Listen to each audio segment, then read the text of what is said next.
안녕하세요.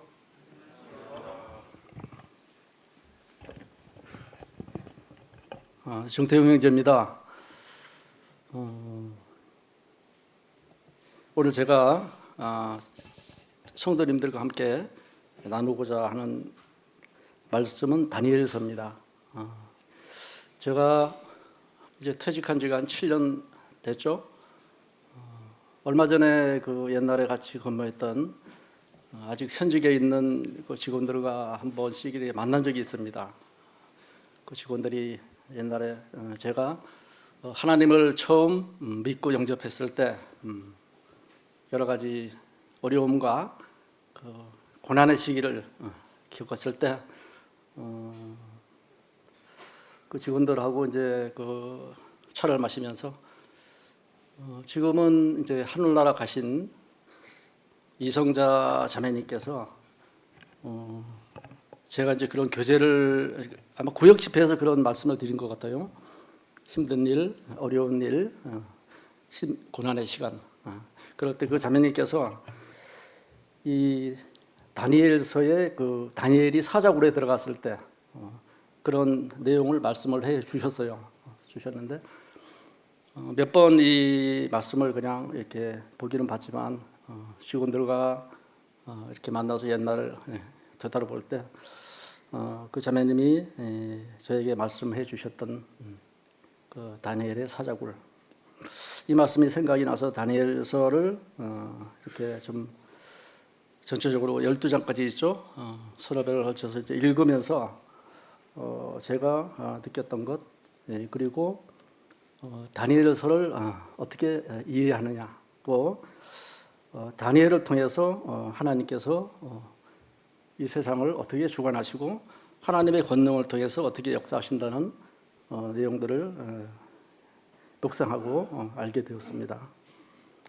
순수하게 다니엘서를 이렇게 말씀을 드리기는 일부 외에는 너무 난해한 부분도 많고, 그래서 성경의 역사적인 그런 관점에서 그런 내용들을 이렇게 같이 말씀을 통해서 성도님들과 함께 나누기를 원합니다.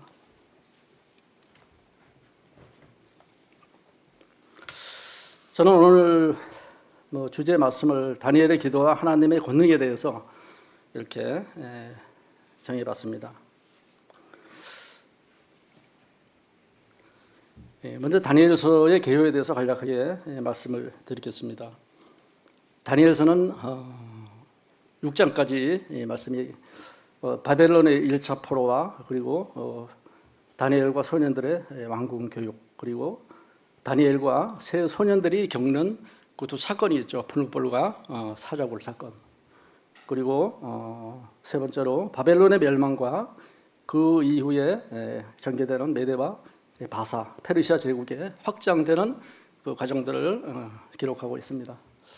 그리고 7장 이후에 12장까지는 다니엘이 여러 환상을 통해서 보게 되는 하나님의 주권에 대해서 되어 있고, 그리고 다니엘의 기도, 또 이후에 70일에와 마지막 때 등 하나님께서 계획하신 모든 것을 12장을 통해서 이렇게 말씀하고 계십니다.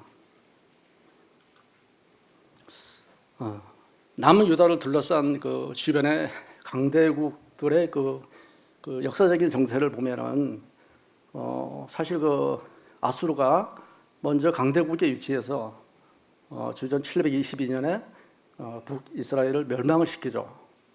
그리고 세력을 계속 확산하던 중에 바벨론이 새로운 강국으로 등장을 합니다.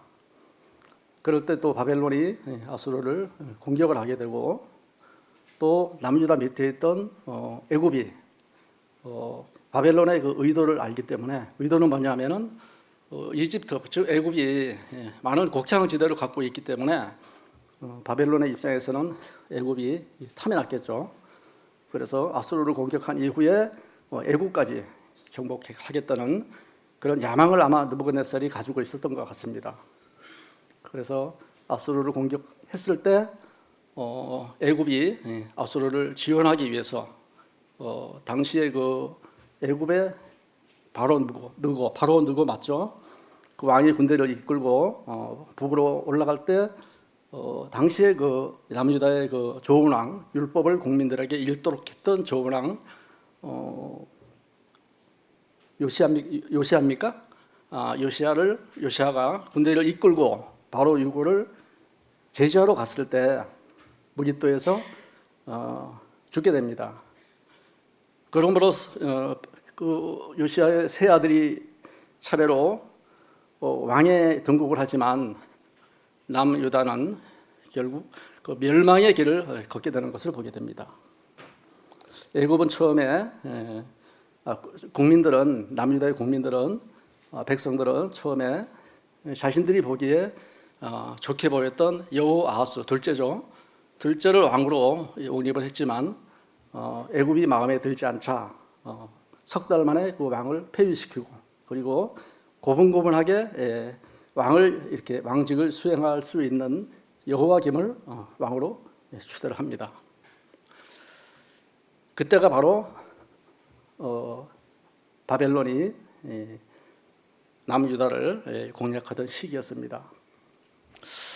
남유다를 둘러싼 주변 정세를 이렇게 말씀을 통해서 보면서 저는 이 한반도 우리나라도 과거에 주변의 외세의 침략을 많이 받았던 나라죠. 예를 들어서 1500년도에는 임진왜란을 통해서 우리 백성들이 많이 죽고 또 일본으로 끌려갔고 그 이후에는 청나라 천태종에 의해서 공격을 받아서 인조대왕이 남한산성으로 도망갔다가 결국은 항복하는 그런 과정에서 또 세자가 또 많은 백성들이 포로로 청나라로 끌려가는 그런 아픔을 겪은 바가 있습니다. 요즘 들어서도 저희 한국을 중심으로 중국, 러시아, 미국, 일본 등 여러 강대국들이 사이에 끼어 있는 저희들로서는 이 남유다를 둘러싼 당시의 정세를 보면서 참 하나님을 믿는 그런 사람들이 하나님을 위해서 백성들을 위해서 나라를 위해서 기도해야 되겠다는 그런 개인적인 생각을 해오게 되었습니다. 당시 남유다의 예루살렘 백성들의 삶은 성전에서는 하나님을 찾았지만 밖에서는 타락되고 거짓된 삶을 살아갔던 것 같습니다. 예레미야는 이를 5장 1, 2절에서 이렇게 말하고 있습니다. 너희는 예루살렘 거리를 빨리 다니며 그 넓은 거리에서 찾아보고 알라. 너희가 만일 정의를 행하며 진리를 구하는 자를 한 사람이라도 찾으면 내가 이 성읍을 용서하리라. 그들이 여호와께서 살아계심을 두고 맹세할지라도 실상은 거짓 맹세니라. 실상에 대해서 예레미야는 하나님의 말씀을 이렇게 전하고 기록했습니다. 또 예레미야는 남유다가 멸망하기 오래전에 예루살렘의 심판과 포로 70년을 예언한 많은 기록이 있습니다. 에레미야 7장 8절부터 10절까지의 말씀을 제가 읽어드리겠습니다. 보라, 너희가 무익한 거짓말을 의존하는도다. 너희가 도둑질하며 살인하며 간음하며 거짓 맹세하며 바알에게 번향하며 너희가 알지 못하는 다른 신들을 따르면서 내 이름으로 일컬음을 받는 이 집에 들어와서 내 앞에 서서 말하기를 우리가 구원을 얻었나이다 하느냐. 이는 이 모든 가증한 일을 행하려 함이로다. 25장 11절 이 모든 땅이 폐허가 되어 놀랄 일이 될 것이며 이 민족들은 70년 동안 바벨론의 왕을 섬기리라.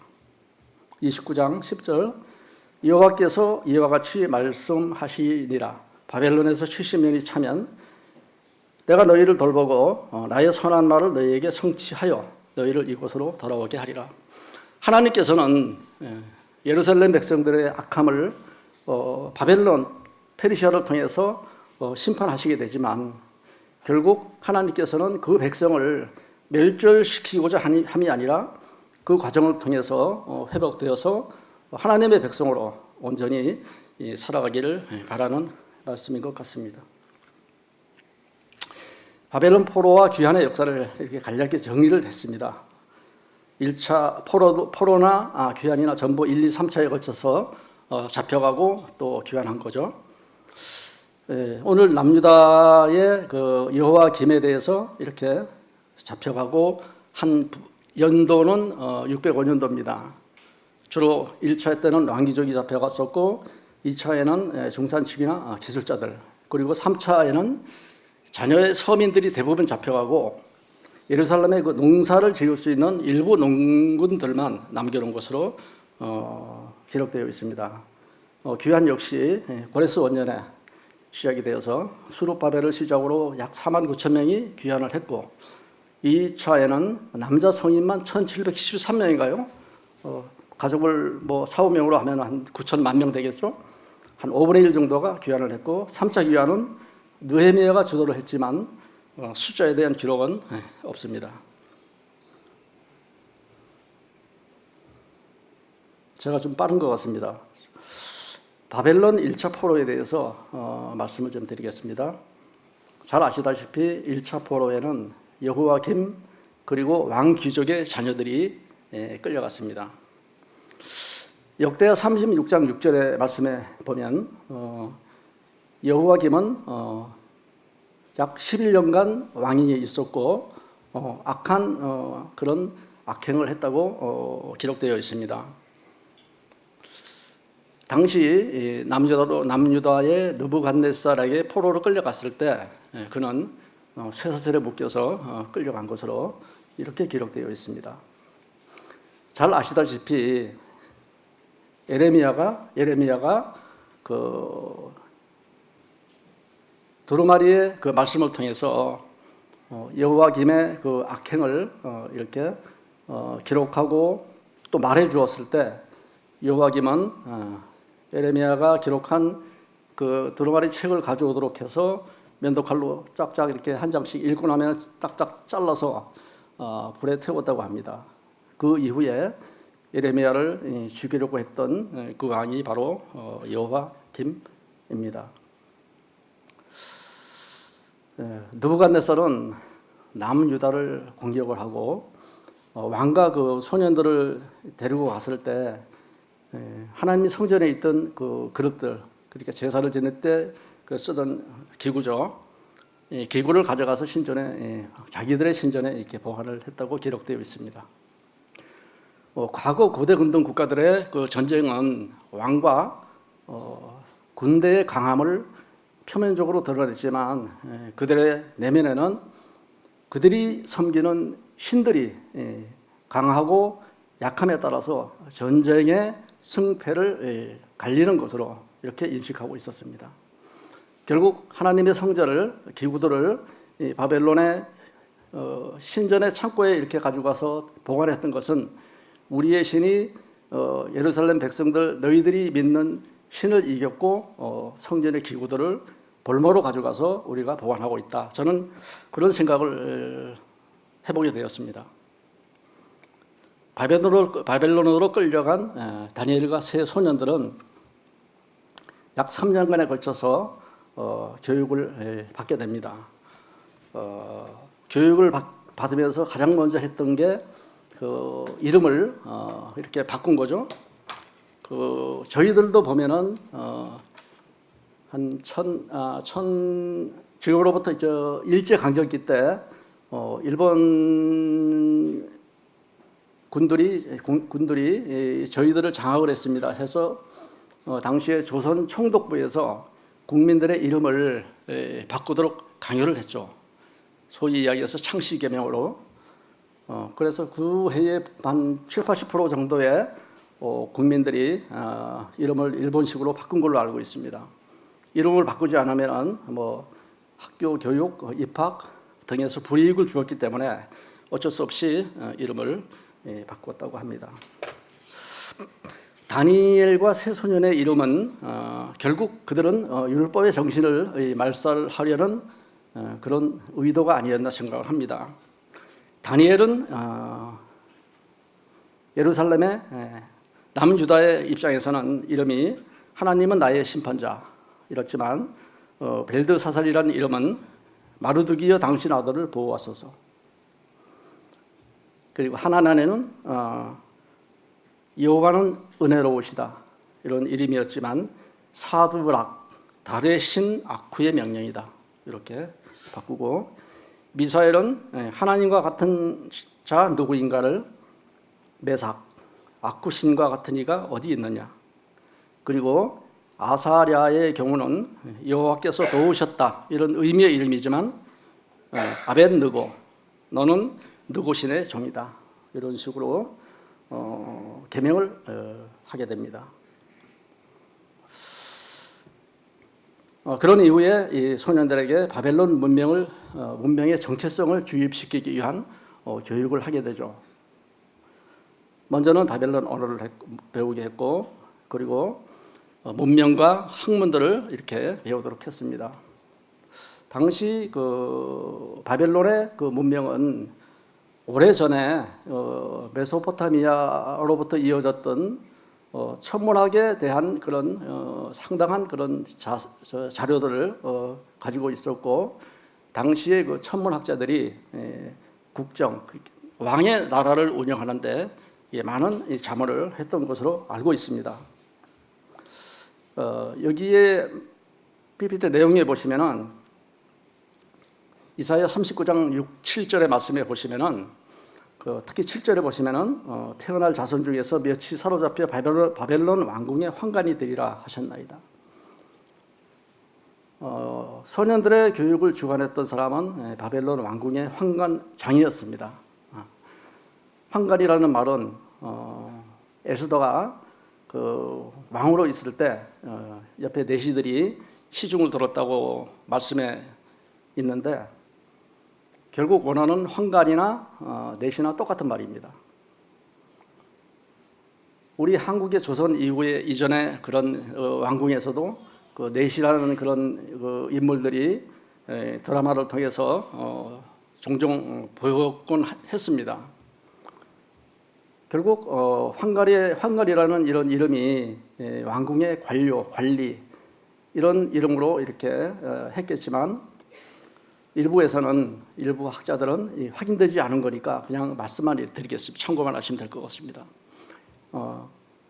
다니엘이 80이 되도록 결혼하지 않았고, 사자굴에서 왕의 명령을 어겼을 때 본인과 가족들을 모두 죽이도록 한 그런 당시의 관리에도 불구하고 다니엘은 고령의 나이에 혼자 사자굴에 들어갔다. 다니엘을 참소했던 그런 자들은 당시에 다니엘의 그 살아나옴을 본 다리오가 그들을 본인과 가족들을 사자굴에 집어넣어서 죽게 했다. 그런 기록도 있습니다.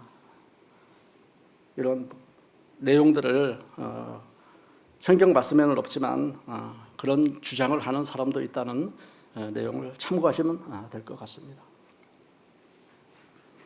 다음에 그들은 왕의 지정될 음식을 다니엘과 소년들에게 먹게 했습니다. 그렇지만 그들은 자신의 몸을 더럽히지 않겠다고 해서 그 음식 강요하는 것을 거부했고, 환관장에게 그 자신들은 채식하고 물만 먹도록 허락을 받아냅니다. 환관장은 처음에 자신의 이 소년들이나 다니엘의 주장에 대해서 자신의 목숨이 위태로움을 이야기했고, 결국은 10일간의 감독하는 자에게 10일 동안 채식이나 물만 먹어서 그 후에 그 결과를 보고 이렇게 결정을 하도록 했을 때, 하나님께서 그들의 은혜를 통해서 다니엘과 그 소년들은 채식 그리고 물만 먹었습니다. 채식은 주로 채소만이 아니고 아마 콩 종류의 그런 음식으로 이렇게 이야기를 합니다. 결국 왕의 지정 음식은 당시 바벨론 왕궁에서 자신들이 숭배하는 그런 신들에게 제사를 지낸 음식을 아마 그들에게 먹이도록 했지 않았나 하는 생각인데요. 레위기 11장의 말씀에 보시면은 부정한 음식에 대해서 여러 종류의 말씀을 기록하고 있습니다.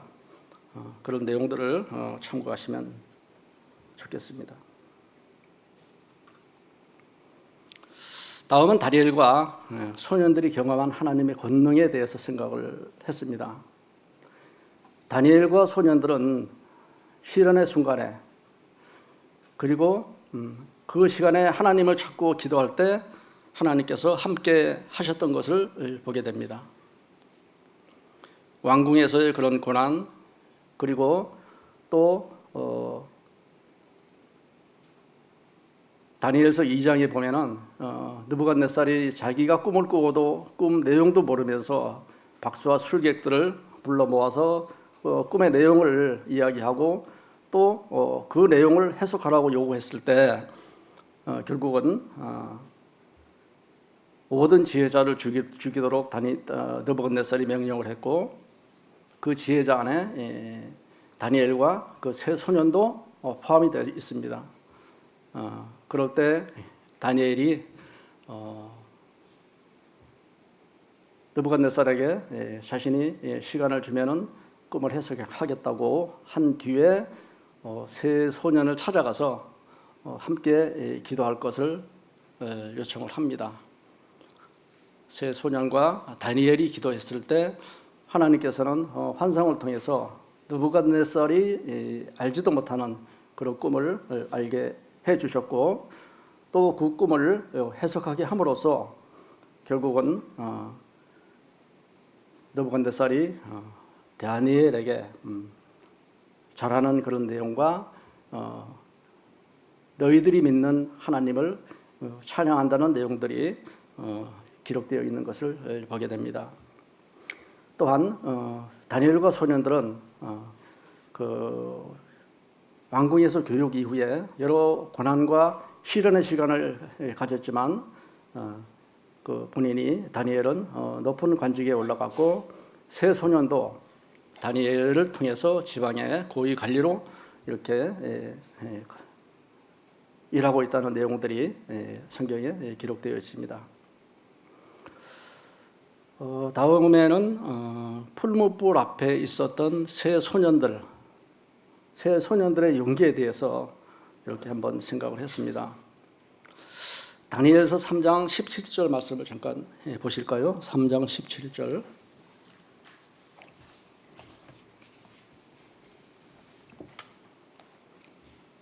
제가 17절, 18절을 봉독해 드리겠습니다. 왕이여, 우리가 섬기는 하나님이 계시다면 우리를 맹렬히 타는 풀무불 가운데서 능히 건져내시겠고 왕의 손에서도 건져내시리이다.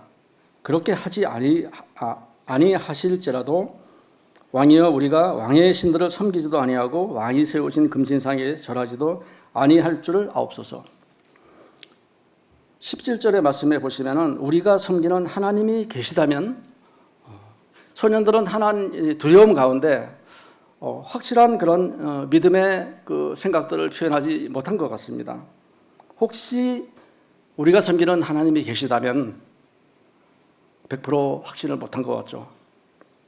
또 그렇게 하지 아니할지라도 두려움 가운데 100% 확신에 차는 그런 마음을 가지지 않았어도 세 소년은 결단하는 용기를 얻게 됩니다.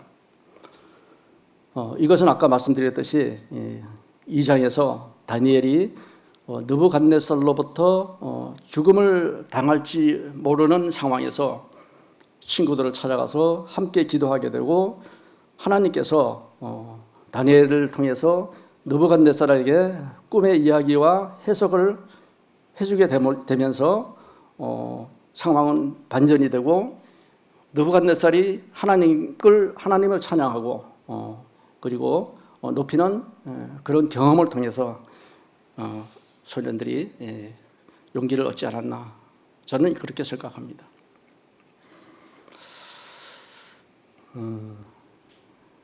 저는 다니엘서에서 우리가 주목해야 되는 것은 무엇인가, 이렇게 생각을 한번 해봤는데요. 다니엘이 여러 가지 역경을 극복하고 바벨론에서도, 그리고 바벨론을 정복했던 다리오 왕의 체제에서도 높은 총리의 그 직위를 유지하는 것을 보게 됩니다. 다니엘서는 다니엘과 세 소년이 하나님을 의지하고 믿고 그리고 견디고 기도하니까 그거 봐라 이렇게 높이 되는 거 아니냐 이렇게 또 이야기하는 분들도 있습니다. 어떻게 보면은 하나님을 잘 믿으면은 이렇게 출세하고 성공한다는 성공의 스토리. 그렇지만 이것은 하나님께서 큰 그림을 가지고 그림을 역사하시고 주관하시는 그런 과정이라고 생각합니다.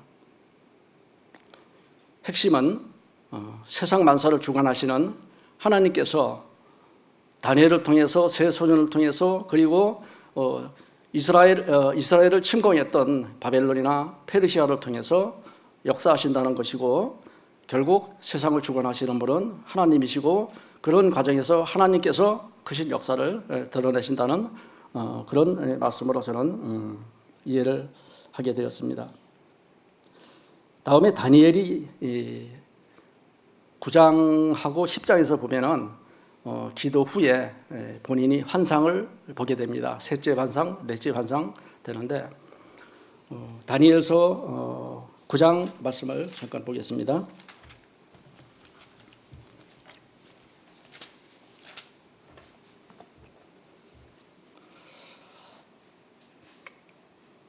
메대 족속 아하수에로의 아들 다리오가 갈대아 나라의 왕으로 세움을 받던 첫 해 539년이죠.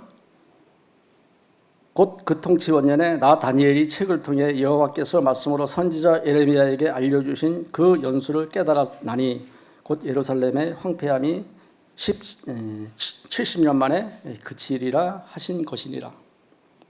그 이후에 다니엘은 금식을 했고 베옷을 입고 죄를 덮어쓰고 하나님께 기도하며 간구하는 내용이 4절에서 19절까지 내용의 기도가 기록되어 있습니다.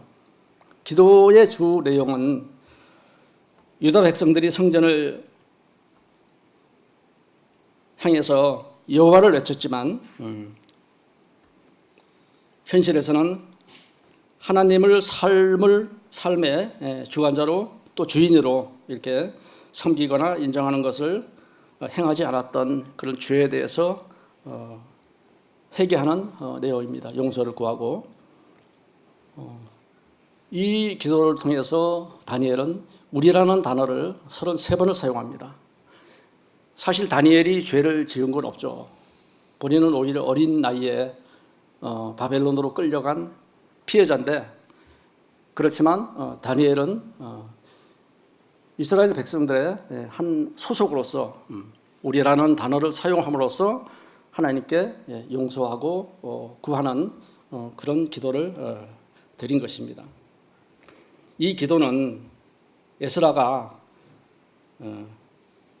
했던 그런 기도, 죄를 용서하기를 바라는 기도, 또 느헤미야가 했던 기도, 그리고 신약에서는 사도 바울이 죄에 대해서 자백하고 또 회개를 요청하는 그런 기도와 성경에서 비슷한 그런 기도로 알려져 있습니다. 결국 9장 말씀에서 다니엘은 이렇게 기도를 했고 결국 70일에 대해서 내용을 깨닫게 됩니다. 잘 아시다시피 70일에는 1년이 한 일회가 7년이니까 490년 동안 이루어질 그 미래의 역사에 대해서 이야기를 하고 있는데요. 성전의 재건 명령이 이루어질 때를 시작으로 기점으로 7일회가 시작이 되고 그리고 말씀에도 나와 있지만 예수님이 이 땅에 오셔서 기름 부음을 받고 그리고 목숨이 끊어질 때 그까지를 62일에 그러면 결국 69일회가 되고 마지막 한 일회는 우리 다니엘서 12장에 기록되어 있는 것으로 저는 분별하고 있습니다. 결국 다니엘이 환상을 통해서 본 70일회나 그리고 다니엘이 또 10장에서 봤던 큰 전쟁에 대한 그런 것들이 사실 명확하게 그 내용이 무엇인지는 뭐 여러 가지 제가 좀 주석을 찾아보고 했지만 저희들이 알고 있는 것이나 일반 개신교 교파에서 또 주장하는 것이나 명확하게 저희들이 알 수 있는 것은 제가 알 수 있는 것은 없었습니다. 그렇지만 저희들이 추구하는 세대주의 입장에서는 분명한 것은 그 7년의 환란이 오기 전에 저희들은 우리 주님의 다시 오심을 만나서 주님을 만나게 되고 또 그 이후에 7년 환란이 끝난 이후에 주님의 지상 재림을 통해서 이루어지는 그 과정들을 저희들과 함께 하신다는 그런 내용으로 이렇게 배웠고 그렇게 알고 있습니다. 일부에서는 성도들에게 그러니까 신자들이죠. 7년 환란을 통과해야 한다는 그런 뭐 말씀을 전하는 분들도 계시는데 저희들은 일단 저희들이 배운 대로 이렇게 이해를 하시면은 되겠다는 생각입니다.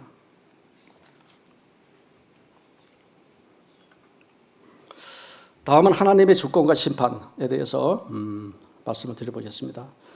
그 벨사살 왕은 그 당시에 그 1000명의 그 왕궁의 관리들을 소집을 해서 왕궁에서 연회를 개최했습니다. 아시다시피 그럴 때 벽에 손가락이 나타나서 이해할 수 없는 글을 쓰게 되었고 그로 인해서 벨사살은 공포에 떨었던 것 같습니다. 왕후가 다니엘을 불러오기를 청해서 다니엘이 현장에 갔을 때 그 글을 해석을 하게 되죠. 내용은 그렇습니다. 메데 데겔 베레스인데 메데란 뜻은 숫자를 의미하고 하나님께서 오래전에 왕과 왕의 나라 수명을 세우고 계셨는데 얼마 남지 않았다. 데겔은 무게를 의미하는데 하나님께서 왕의 나라 무게를 저고리에 달아보시니 무게에 미치지 못했다. 또 그리고 베레스는 조각을 의미하는데 하나님께서 왕의 나라를 쪼개어 두 나라에게 나누어 줄 것이다. 두 나라는 메대와 바사겠죠. 이런 해석을 하게 됩니다. 결국 그 벨사살은 본인의 그 악함으로 인해서 본인 왕도 죽음을 당하지만 그 나라도 메대와 바사의 공격을 받아서 멸망을 하게 되는 과정을 겪습니다. 벨사살은 자기의 부왕 느부갓네살이 1차 포로 때 그리고 또 3차 포로 때 일부 가져왔던 성전의 기구들을 자기들이 그 연회장에서 술잔으로 사용했다고 합니다. 그 연회는 분명히 그 자기들이 믿는 신을 숭배하고 경배하는 그런 자리인데 하나님의 그런 잔들을 성전의 기구들을 술잔으로 사용했다는 것은 악한 그런 행위로 하나님께서 그들을 심판해서 벨사살은 죽음을 당하고 나라는 멸망을 당했다고 생각합니다. 벨사살이 다니엘에게 제안했던 셋째 통치자, 결국은 꿈을 해석하고 셋째 통치자가 되었죠. 여기에 대해서 이제 느부갓네살과 벨사살의 관계에 대해서 과거에는 논란이 많았던 것으로 알고 있지만 어느 정도 그 문제가 해소된 것으로 알고 있습니다. 성경에는 분명히 다니엘 5장 13절이나 18절에서 벨사살의 부왕 그리고 벨사살의 부친 느부갓네살로 나와 있습니다. 그렇지만 18세기 후반까지 세계 역사 기록에는 바벨론의 마지막 왕은 벨사살이 아니라 나보니두스로 이렇게 기록이 되어 있습니다. 그런 내용들을 보고 세계 역사학자들은 성경이 진위를 묻는 또 확인하는 그런 논란을 겪었다고 합니다. 성경에도 나오지 않지만 역사의 기록에는 느부갓네살이 과거에 아수르를 침략했을 때 나보니두스의 어머니가 그 신전의 여제사장이었는데 그 여제사장을 죄송합니다. 바벨론으로 데리고 와서 자기의 후궁으로 삼았다고 합니다. 그 이후에 자기의 아들과 사위가 왕위를 거치면서 죽고 서로 음해하는 그런 과정에서 결국은 나보니두스가 느부갓네살의 딸과 결혼을 한 이후에 벨사살을 낳았다는 내용입니다. 논란의 끝은 19세기 말 19세기 초에 나보니두스의 유물이 발굴이 되었는데 거기에는 나보니두스의 기도문에는 자신의 아내는 물론 자신의 아들인 벨사살의 평안을 기원하는 그 내용이 있음으로 인해서 이게 부왕 부친 벨사살과 느부갓네살의 그런 관계가 어느 정도 정리가 되고 확인이 되었다는 그런 내용들을 저는 확인할 수 있었습니다. 그러면은 다음에는 바벨론 성의 함락입니다. 바벨론 성은 진짜 난공불락의 성이라고 합니다. 성벽의 높이가 120m, 두께가 30m, 그리고 성벽 밖에는 넓은 해자, 주변에 있는 강의 수로를 파서 성 외곽에 적의 침입을 방지하도록 그런 해자를 이렇게 마련했답니다. 그 난공불락의 성을 어떻게 적에게 함락을 당했는가, 배경에 대해서도 다양한 또 주장이 있는 것 같습니다. 우선은 내부 갈등이라고 이야기를 합니다. 원래 느부갓네살이 섬기던 신은 태양신이었습니다. 주신은. 그런데 아수르의 주신은 또 달신입니다. 느부갓네살이 정권을 나보니두스에게 넘기면서 바벨론의 주신은 태양신에서 달신으로 바뀌게 됩니다. 벨사살도 마찬가지겠죠. 자기의 아버지의 뜻을 받아서. 그런데 그 내부에서 느부갓네살을 추종하던 그런 관리들이 태양신에 대한 그런 불만을 가지고 있다가 메데바 페르시아 군대가 들어오니까 성문을 열어줬다, 그런 이야기도 있고, 또 하나는 해자, 성 둘레로 흐르는 물을 상류에서 끊어서 물이 얕아지는 그런 과정을 거쳐서 이렇게 성이 함락이 되었다, 그런 주장도 있습니다. 그렇지만 결론은 하나님께서 벨사살이나 바벨론의 악행을 결국 심판하신 거죠. 하나님의 주권이 그들을 통해서든 어떤 작용을 해서 바벨론은 멸망을 하게 됩니다. 바벨론 포로들의 서로 다른 선택에 대해서 한번 생각을 했습니다.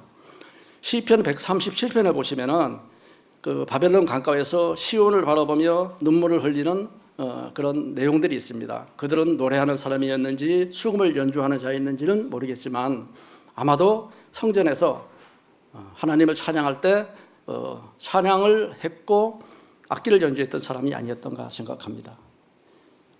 그들이 시온을 바라보면서 예루살렘 고향보다는 하나님을 그들은 바라보았습니다. 그리고 바벨론 사람들이 너희들이 예루살렘에 있을 때 찬양을 하고 악기를 연주한 사람이 있으니까 137편 내용의 일부에 보면은 노래 한번 해봐라, 그런 식으로 했을 때 그들도 조롱을 했지만 하나님도 조롱을 했던 것입니다.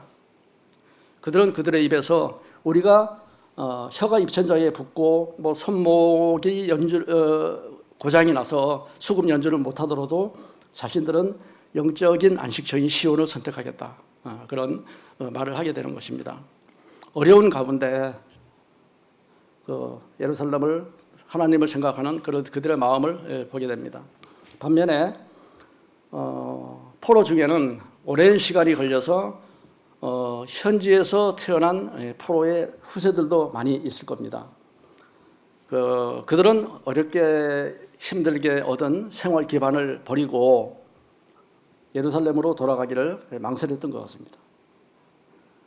에스라서의 말씀에 보시면은 이런 말씀이 있습니다. 에스라 8장 15절, 19절 제가 읽어드리겠습니다.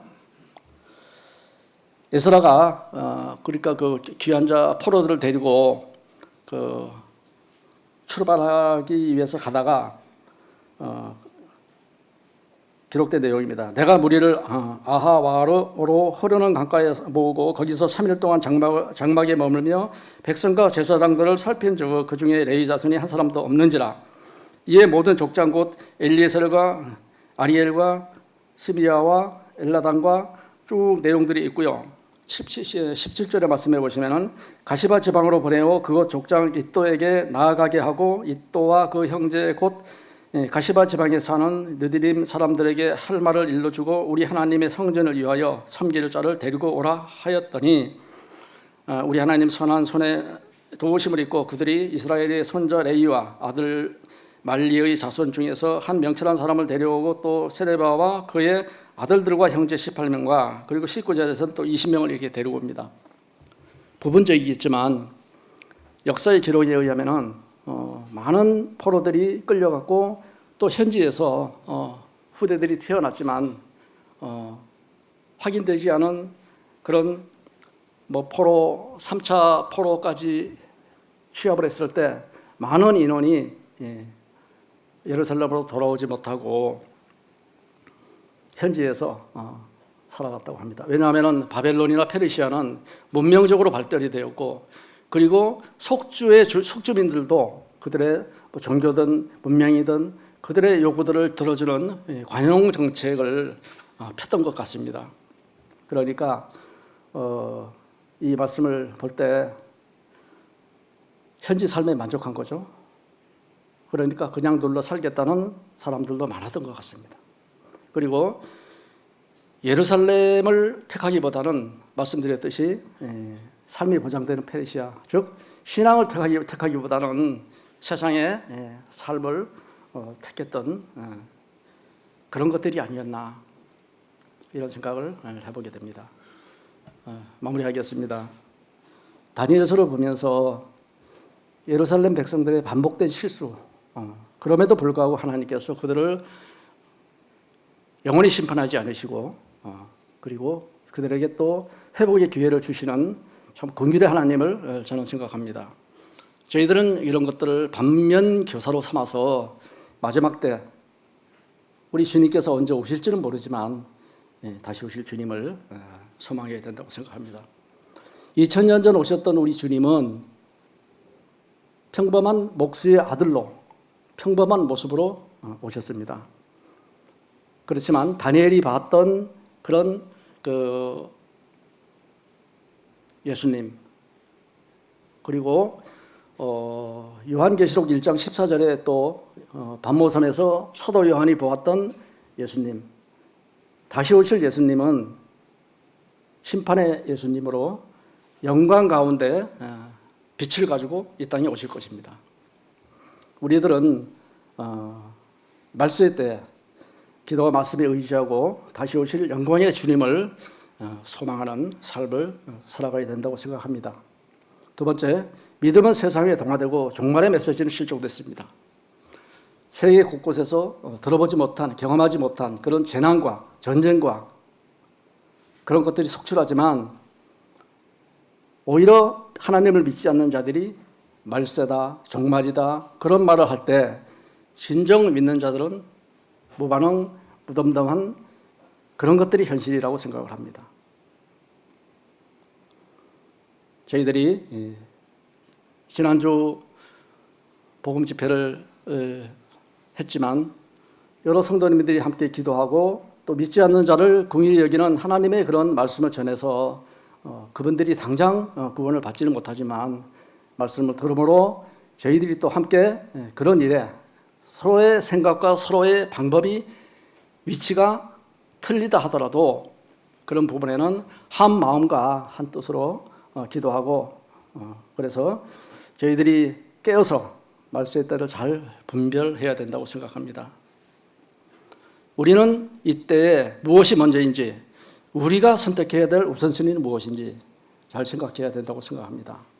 포로의 이야기를 들어서 우리는 신앙을 선택할 것인지 삶이 보장된 페르시아를 선택했던 포로들과 같이 세상에 풍족한 삶과 탐욕과 지위와 물질들을 추구하며 살아갈 것인지, 다니엘의 말씀을 통해서 저는 이런 내용들을 함께 성도님들과 나누었으면 좋겠다는 생각을 했고, 제가 드리는 말씀 중에서 일부는 또 확인되지 않은 그런 말씀이 있다 하더라도 그런 것들을 성경을 이렇게 읽어가시는데 참고하시고, 저희들만이라도 세상에 종말의 메시지가 실종됐다 하더라도 진리를 전하는 저희들의 입장에서 우리 복음을 이렇게 놓지 않고, 또 우리 내부에서도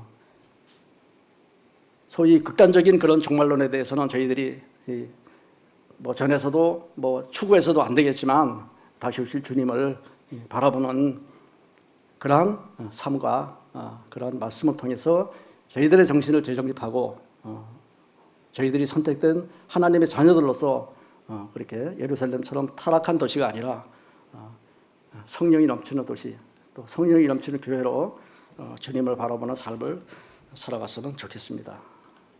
이상으로 말씀을 마치겠습니다.